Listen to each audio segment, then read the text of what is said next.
اعوذ باللہ من الشیطان الرجیم بسم اللہ الرحمن الرحیم۔ اب لڑی آ گئی دوسری عبادت والی، عبادت میں صوم۔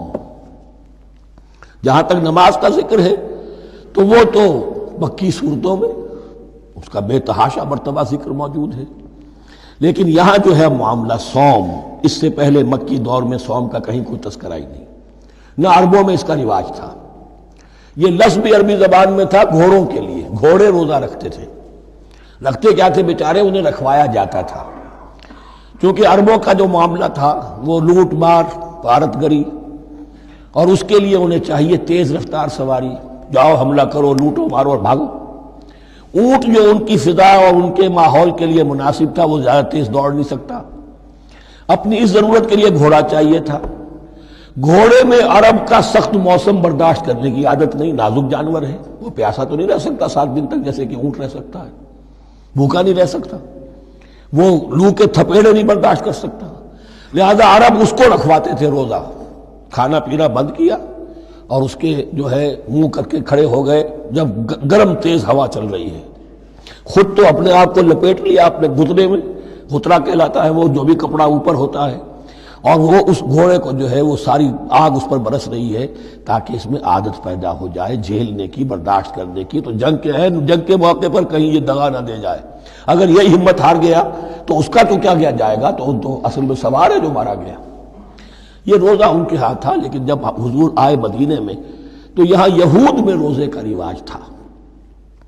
وہ ایک تو عاشورہ کا روزہ رکھتے تھے، اس لیے کہ وہ تاریخ تھی جس میں کہ نجات ملی تھی بنی اسرائیل کو فرعونیوں سے۔ پہلے یہ کہ ہر مہینے میں 3 روزے، اب اگر 30 کے 30 روزے ایک ہی مہینے میں فرض کر دیے گئے ہوتے اور وہ ہوتے جون جولائی کے تو جان نکل جاتی۔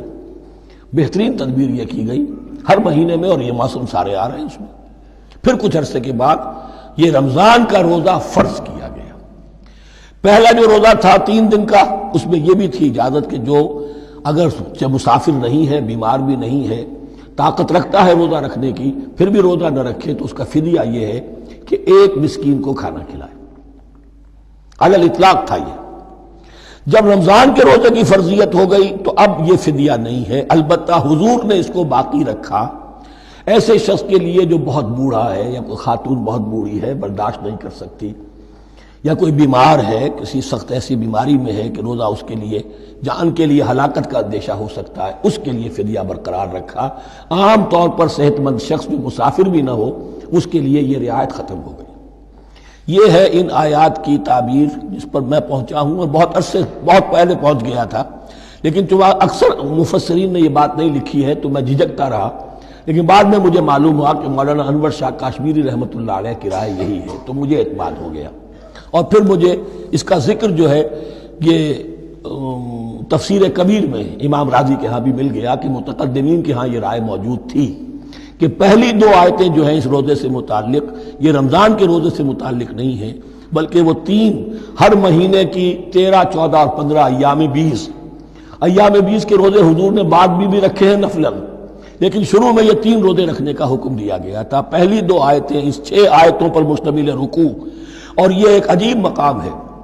قرآن مجید کے احکام بہت دفعہ ہے، نماز کے احکام قرآن میں بہت دفعہ ہیں، کہیں وضو کا ہے، کہیں تیمم کا ہے، کہیں اور نماز خوف کا ہے، مختلف جگہوں پر، لیکن صوم کی عبادت پر یہ 6 آیات کامل ہیں، مکمل ہیں، اس کی حکمت، اس کی غرض و غایت، اس کے احکام سب کے سب اس میں آ گئے۔ اب پہلی 2 آیتیں کون سی ہیں؟ یا ایھا الذین آمنوا کتب علیکم الصیام کما کتب علی الذین من قبلکم لعلکم تتقون۔ اے ایمان والو، تم پر بھی فرض کیا گیا روزہ رکھنا، جیسے کہ فرض کیا گیا تھا تم سے پہلوں پر، تاکہ تمہارے اندر تقویٰ پیدا ہو جائے۔ وہ جنگ کے لیے کرواتے تھے گھوڑوں کو تیار، تمہیں تقویٰ کے لیے اپنے آپ کو تیار کرنا ہے، بھوک کو قابو میں رکھ سکو، شہوت کو قابو میں رکھ سکو، پیاس کو برداشت کر سکو۔ اللہ کی راہ میں جنگ کے لیے تمہیں نکلنا ہوگا، اس میں بھوک بھی آئے گی، پیاس بھی آئے گی، اپنے آپ کو تیار کرو جہاد کے لیے۔ اور یہ بات واضح ہو جائے گی، اگلے رکوع سے قتال کی بحث شروع ہو جائے گی۔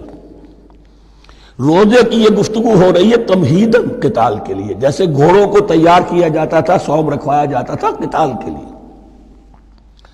ایام معدودات، گنتی کے چند دن ہیں، یہ گویا کہ ثبوت ہے اس کا کہ یہ 2-3 دن سے زیادہ، معدود جو ہے وہ عربی زبان میں 9 سے زیادہ نہیں ہو سکتا. معدودہ جب آئے گا، ایام معدودات، یہ جمع جو ہے جمع قلت کہلاتی ہے. معدودات، معدودہ بڑی سے بڑی رقم ہو سکتی ہے، لیکن معدودات جمع قلت ہے.